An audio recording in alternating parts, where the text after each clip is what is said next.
Welcome to H today. Amudalavalasa పట్టణంలో శ్రీ వెంకటేశ్వర దేవాలయం కల్తీనెయ్యి TDP దుష్ప్రచారంకు నిరసనగా వెంకటేశ్వర స్వామిని దర్శించుకుని కొబ్బరికాయలు కొట్టిన వైసీపీ ఇన్ఛార్జ్ చింతాడ్ రవికుమార్. ఈ సందర్భంగా చింతాడ రవికుమార్ మీడియాతో మాట్లాడుతూ వెంకటేశ్వర స్వామిని ఎంత పవిత్రతతో చూస్తామో లడ్డూను కూడా అంతే పవిత్రతతో చూస్తాం. చంద్రబాబుకు తాను తందానంటున్న పవన్ కళ్యాణ్ రెచ్చగొట్టే విధంగా హిందువులను కించపరిచే విధంగా ప్రవర్తించారు. సుప్రీంకోర్టు సాక్షాత్తు చంద్రబాబుకు ఇటువంటి ఆధారం లేకుండా మాట్లాడుతున్నారు అని మొట్టికాయలు వేసినప్పటికీ ఇంకా బుద్ధి రాలేదు. పంది కొవ్వు కానీ జంతు కొవ్వు కానీ లేదని తేలడంతో చంద్రబాబుతో పాటు పవన్ కళ్యాణ్ లెంపలు వేసుకోవాలి. దేవదేవుడిని రాజకీయాల కోసం వాడుకోవడం దారుణం. ప్రజల దృష్టిని మరల్చడానికి 100 రోజుల రివ్యూలో నోటికి వచ్చింది చెప్పేశారు.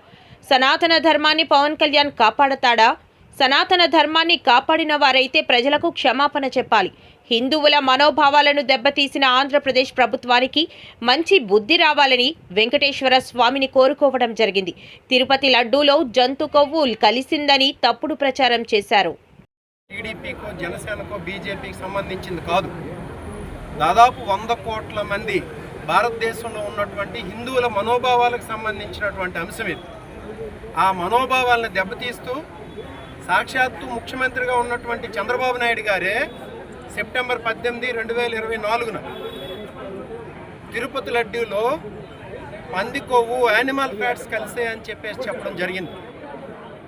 ఆయన చెప్పిన వెంటనే దానికి తానా అంటే తందాన అనుకున్నటువంటి పవన్ కళ్యాణ్ గారు డైరెక్ట్గా తిరుపతి వెళ్ళిపోయి అప్పుడేదో హరిహరం వీరమల్లు సినిమా అవుతుంది అనుకుంటా ఆ గెటప్లో వచ్చేసి ఏదో సనాతన అని చెప్పేసి అనేసి ఇలా ఊగిపోయి ఇంకా నేను సనాతనవాదిని, సనాతన ధర్మాన్ని పరిరక్షించేస్తున్నావు, సనాతన బోర్డు పెట్టాలి అని చెప్పేసి వెళ్ళి తిరుపతి మెట్లు కడిగేసి వెళ్ళి ఇంకా తర్వాత ఏం చేశారు, వెళ్ళి హిందువులందరినీ రెచ్చగొట్టి ముస్లింలకు ఇలా జరిగితే ఊరుకుంటారా, హిందువుల మీద ఎందుకు ఇలా జరుగుతుందని చెప్పేసి ఎంతోమంది స్వామీజీని తీసుకొచ్చి ఆ తర్వాత విద్యాశాఖ మంత్రి అయినటువంటి నారా లోకేష్ గారు ఆయన తిరగ నోరుతో సాక్షాత్తు పంది మాంసం, పంది కొవ్వు, ఫిష్ ఆయిల్ కలిసిందని చెప్పి అన్నారంటే వీళ్ళు ఎంత పాపపు మాట్లాడుతున్నారో చూడండి.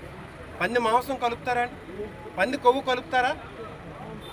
అప్పుడు ఈ పార్టీకి, మన పార్టీకి చెందినటువంటి వైవి సుబ్బారెడ్డి గారు, అలాగే బీజేపీకి చెందినటువంటి సుబ్రహ్మణ్య స్వామి గారు సుప్రీంకోర్టుకు వెళ్తే సుప్రీంకోర్టు సాక్షాత్తు చంద్రబాబు నాయుడు గారికి క్లియర్గా మాట్లాడింది, మీ దగ్గర ఏ ఆధారాలు ఉన్నాయని చెప్పేసి మీరు మాట్లాడుతున్నారు, దయచేసి ఆ మాటలు ఆపండి అని చెప్పేసి సుప్రీంకోర్టు డైరెక్షన్ ఇవ్వడం జరిగింది.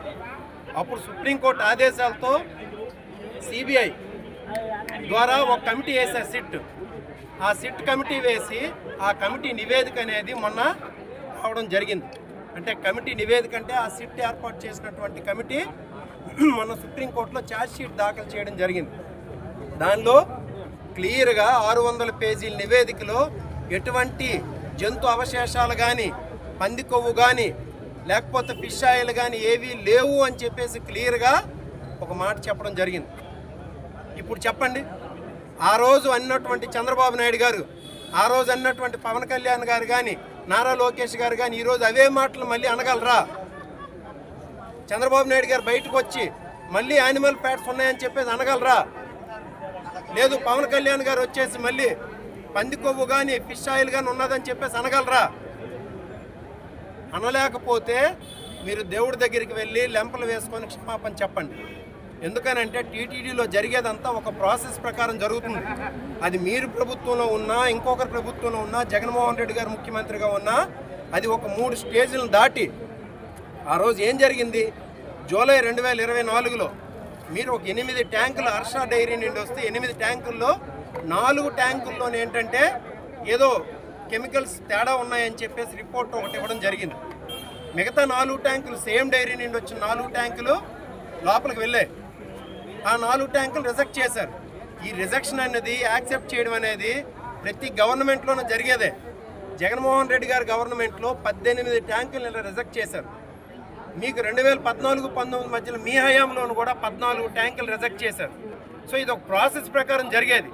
ఆ జరిగిన దాన్ని దేవుడిని తీసుకొచ్చి సాక్షాత్తు అది దేవదేవుడిని తీసుకొచ్చి నీ రాజకీయాల కోసం ఉపయోగించుకుంటున్నారంటే ఆలోచించండి. ఆ రోజు కూడా అనడానికి కారణం ఏంటంటే 100 రోజులు జరిగినటువంటి సమీక్ష అది. అంటే ప్రభుత్వం వచ్చిన తర్వాత 100 రోజులు జరిగిన సమీక్ష. మీరు అప్పటి వరకు ఎటువంటి పథకాలు కూడా ప్రజలకు ఇవ్వలేదు. ప్రజలకు ప్రామిస్ చేసినటువంటి ఏ పథకాలు కానీ ఏ హామీలు కానీ నెరవేర్చలేదు. దాంతోపాటు విజయవాడ ఆ రోజు బుడమేరు వాగు పొంగిపోయి వరదలతో నిండుండి అక్కడ అట్టర్ ఫ్లాప్ అయిపోయి ఉన్నారు.